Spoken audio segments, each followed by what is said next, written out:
Greetings adventurers and welcome to the Loot Goblin Marketplace. Politics in your D&D games is one of those things that can be hard to navigate. In your campaigns, you'll regularly be drawing from real-life scenarios and even borrow from your favorite movies and TV shows that also have political undertones. But it's important to remember that you came here as a group to enjoy a good story, and trying to apply real-world morals to both your murder-hungry party and the greater world around them isn't exactly a productive way to spend your game time. Everyone has a different opinion of what should and shouldn't be covered, and all of that should be ironed out in a session 0 before the party gets a chance to play. In this story today, you'll see how sometimes it is clear that a party member isn't a good fit for the group, and antagonizing them only makes it that much more difficult to salvage the campaign. This story goes by the name Neckbeard Thinks Bisexual Characters Too Political. The game is Dragon of Icespire Peak. The cast is the Dungeon Master, a guy with a little bit of experience as a player, but a first-time Dungeon Master. Struggled at times, but overall did alright for his first time. Ronnie is an elf rogue and this story's problem player. Alex is a tiefling bard and the main recipient of the problem player's problems. Joker is a funny dude, race and class don't matter for the story. Me,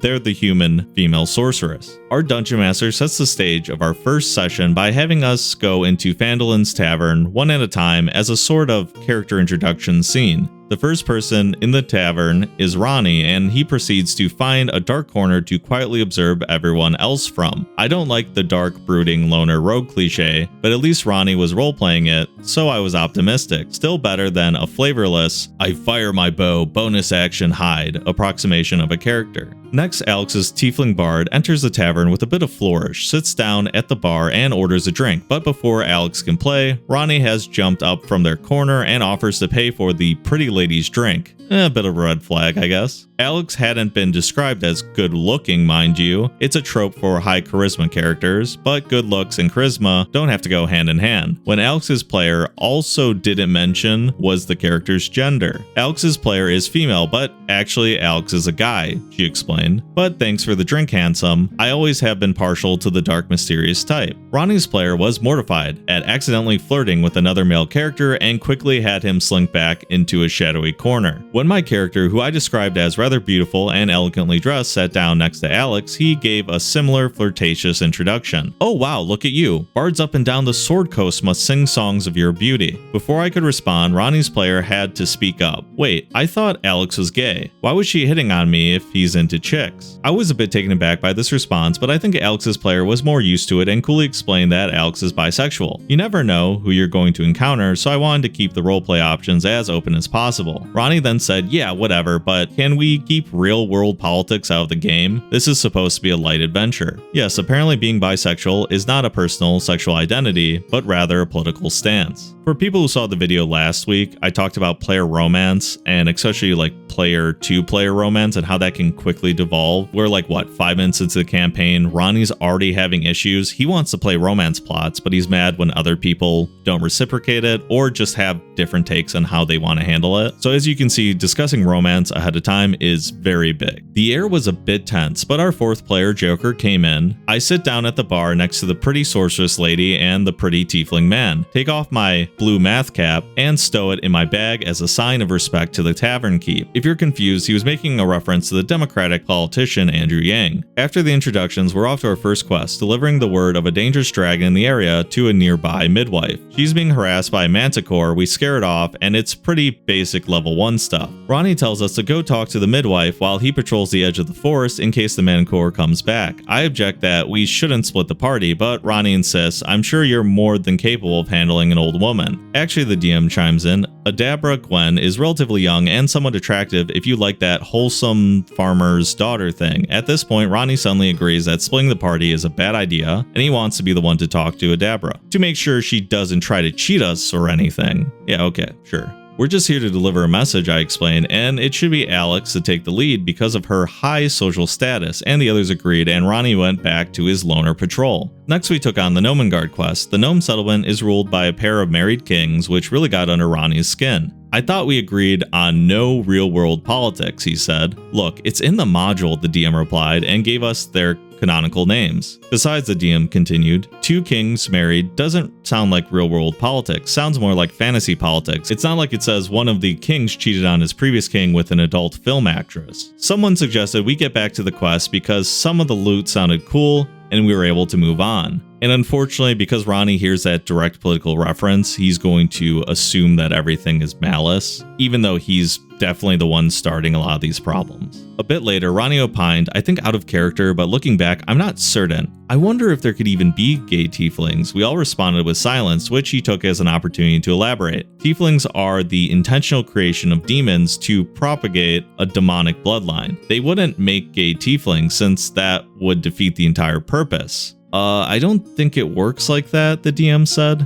Yeah, I don't know if it works like that either. There'd probably be lesbian tieflings though, Ronnie continued, because historically, lesbian women have still been married off and bore children, so it really wouldn't matter. We probably should have said something to Ronnie about this, maybe even talked about booting him from the game, but none of us are particularly confrontational, and this was all at the very end of the session. So the DM just said we're at a good point to wrap up and see you all next week. I'll admit, I think there was an interesting question here. What differences would we find among purposely created creatures as opposed to those that evolved over millions of years? Those races might be rather different from humans in terms of sex and gender, depending on the purpose they were created for, but it's certainly not a discussion I'd get into with Ronnie, and I think that's totally fair to say. It is interesting to bring up. Obviously, Ronnie is talking about as a whole. Your player character does not have to reflect the stereotypes of the race they represent. For every Dritz-Duerden that completely is a 180 on the drow, you're going to have other characters that play into drow stereotypes. The only reason he's bringing it up though is he wants to take the norm and then kind of enforce it on your character because he doesn't like you guys going off script of what he's expecting. So regardless of the question, his intention here probably isn't too honest. That was really the worst of it, but there was an air of awkwardness for the rest of the campaign. Alex, Joker, and I all got along with plenty of jokes between us, and Ronnie was uninterested in anything unless he thought there was a chance for slay, pay, or lay. At one point, he even tried to flirt with a ghost of a sea elf we were trying to put at ease. A ghost, flirting with a distraught, accursed ghost. Dude either needs a PH account or he needs to delete his PH account, not sure which. And as a sidebar, if you've played Icespire Peak, then you know that you do not flirt with the ghost because she will give you crabs. Okay,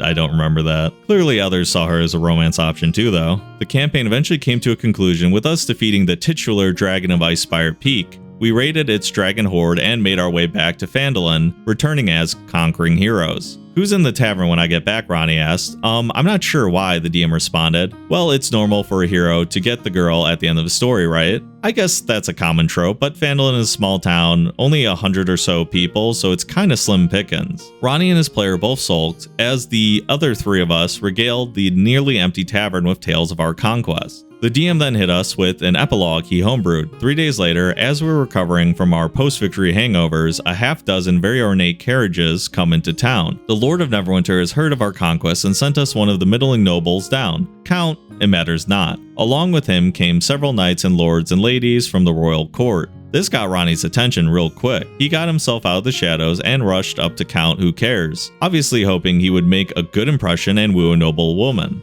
Count, no one remembers their name, asked about the source of the treasure, and Ronnie bragged about killing a fearsome dragon. He asked about the amount of treasure, and Ronnie boasted loudly of his wealth. Count forget about it, asked to confirm the treasure was from the dragon's horde, and Ronnie again just boasted about his heroism and wealth. Then Count didn't take notes, informed us that by royal decree signed 10 years ago, Lord Never Remember has claimed 30% of any horde of a slain dragon, and we should all need to pay our adventuring taxes. The rest of us thought that this was a funny way to end. The campaign was over, so we couldn't use the money anyways. Ronnie was not having any of it though. He tried every angle he could think of to argue why his imaginary money shouldn't be subject to an imaginary tax. Phandalin is a poor town, he said. People should be happy to have us here, spending our coin. If I'm taxed, I'll just take the rest, go to another city and spend it there. But if I stay here and spend the money, everyone will prosper over time. Roll persuasion, the DM said. But before he could, Alex chimed in, wait, I don't think that's allowed. Everyone was confused because it's not like this was covered in the rules. Why not? I can make a persuasion check, Ronnie said. It's against the house rules, Alex answered. The DM did not have a clue.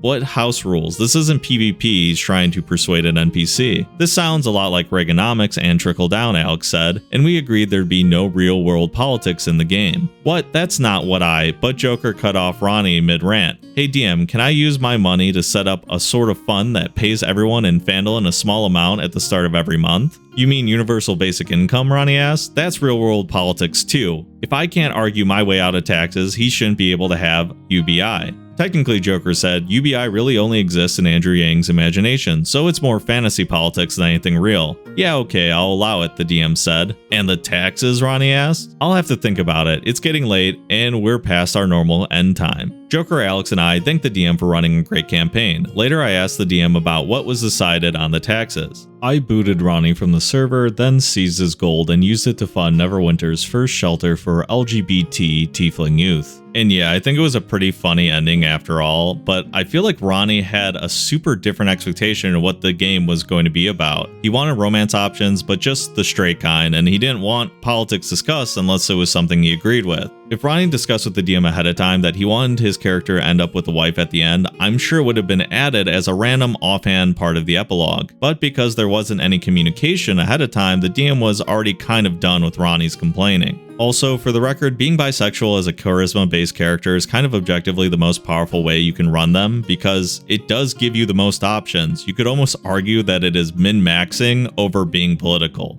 Ultimately, Ronnie made his digs at others and they returned the favor, ruining the party's ability to fully enjoy the module. I hope if you're ever in a party where you feel like one player is truly a bad fit, that a discussion is made early and you don't have to feel bad if the answer is to part ways. People across the political spectrum can get along, but only if everyone agrees to not overanalyze each other's decisions and just have fun. And I'd like to thank everyone again for stopping by. I can't do this without you guys and the patrons that support this channel. Make sure to like and subscribe, and I hope to see you in the next video. Farewell for now.